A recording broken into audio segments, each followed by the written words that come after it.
جانتے ہو جب اللہ کسی انسان کا بہترین وقت لانے کا ارادہ کرتا ہے تو کچھ خاص نشانیاں بھی اسے ضرور ظاہر ہوتی ہیں۔ یقیناً تم بھی بے چین ہو چکے ہوگے کہ آخر کب اللہ میرے ان حالات کو بدلے گا اور بہتری کے اسباب ڈھونڈ رہے ہوگے۔ تو یاد رکھو، اللہ تمہیں کچھ ایسی نشانیاں بھی ضرور ظاہر کرتا ہے جس پر تم غور نہیں کرتے۔ یاد رکھو کہ زندگی کتنے ہی مشکل ادوار سے گزر رہی ہو، اگر تمہارا دل اس وقت سچے دل سے یہ اعتراف کرتا ہے کہ سب کچھ اللہ کے ہاتھ میں ہے اور اللہ کے حزن سے مشکل آتی ہے اور اس کے حکم سے ٹل جاتی ہے،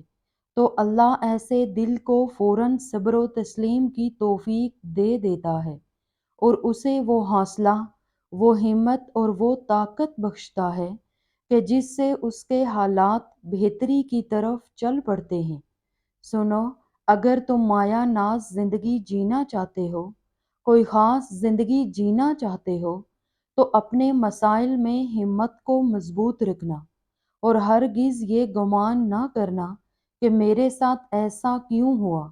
فلاں کی زندگی میں ایسا کیوں نہیں، فلاں کی زندگی میں اتنے مسائل کیوں نہیں۔ یاد رکھو کہ عام لوگوں کو اللہ نے اس مقام کے لیے منتخب نہیں کیا جو مقام وہ تمہیں دینا چاہتا ہے، کیونکہ تم کسی بڑی چیز کے لیے بنے ہو، کسی بڑی منزل کے لیے بنے ہو۔ جانتے ہو تم خاص کیوں ہو؟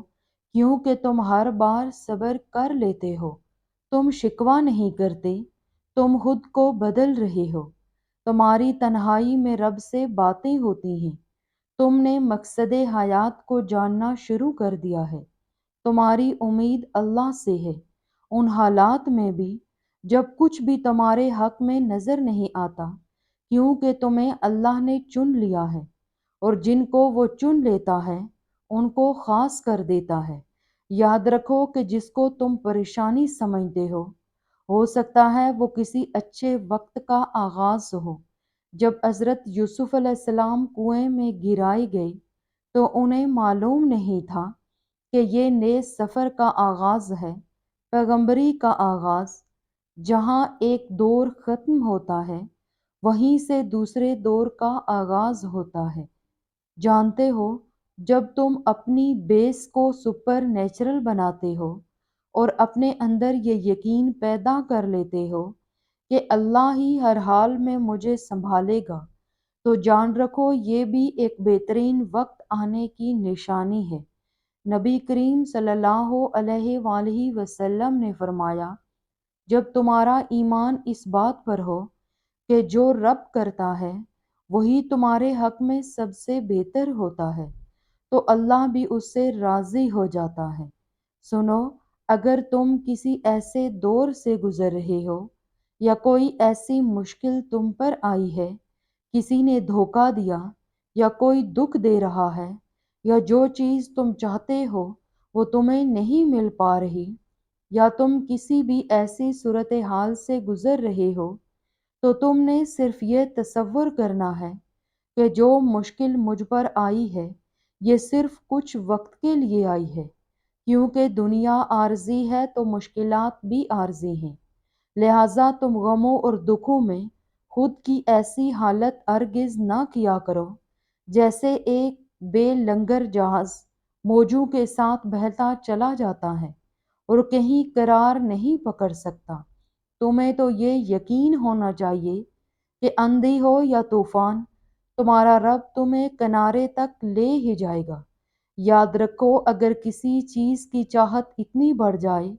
کہ تم اپنی زندگی میں موجود دوسری چیزوں سے غافل ہو کر اپنا ہوش کھو بیٹھو،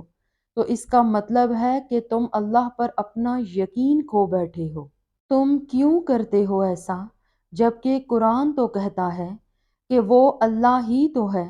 جو اپنے بندے پر صاف صاف آیتیں نازل کر رہا ہے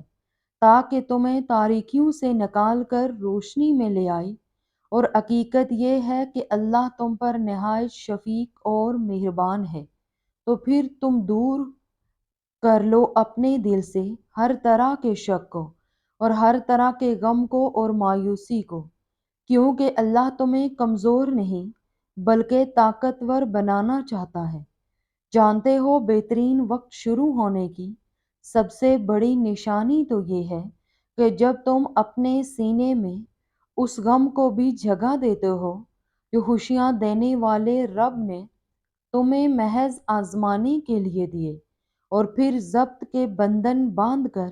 عاجز ہو جاتے ہو، تو یہ نشانی ہے کہ اللہ تمہارے حالات کا رخ بہت بہترین راستوں پر موڑنے والا ہے۔ جانتے ہو اللہ تو مسلسل انسان کو یہ یاد دہانی کرواتا رہا ہے کہ وہ ان چیزوں کی فکر نہ کرے اور ان کا خوف نہ کھائے جن چیزوں کے بارے میں وہ مسلسل سوچتا رہتا ہے۔ اللہ تعالیٰ فرماتا ہے کہ اپنی سوچوں کو اندیشوں سے پاک رکھو، میں ہر چیز پر قدرت رکھتا ہوں۔ سنو، تم اپنے غموں پر بے چین نہ ہو جانا، خود کو ضبط کرنے کا عادی بناؤ، تو اللہ بھی تمہیں وہ طاقت عطا فرمائے گا جو تمہارے بہترین وقت کو شروع کرنے کا سبب بنے گا، اور پھر وہ تمہیں سب عطا ہوگا جو تم نے کبھی کاتب تقدیر سے مانگا ہے۔ اللہ تمہاری چاہتوں کے وہ سارے خزانے تمہاری جھولی میں بھر دے گا جس کے تم منتظر ہو۔ وہ رحمان بہتر کو بھی بہترین کر کے نواز دے گا۔ وہ تمہارے غموں کے اس سفر کو خوشیوں کی منزل بنا دے گا انشاءاللہ۔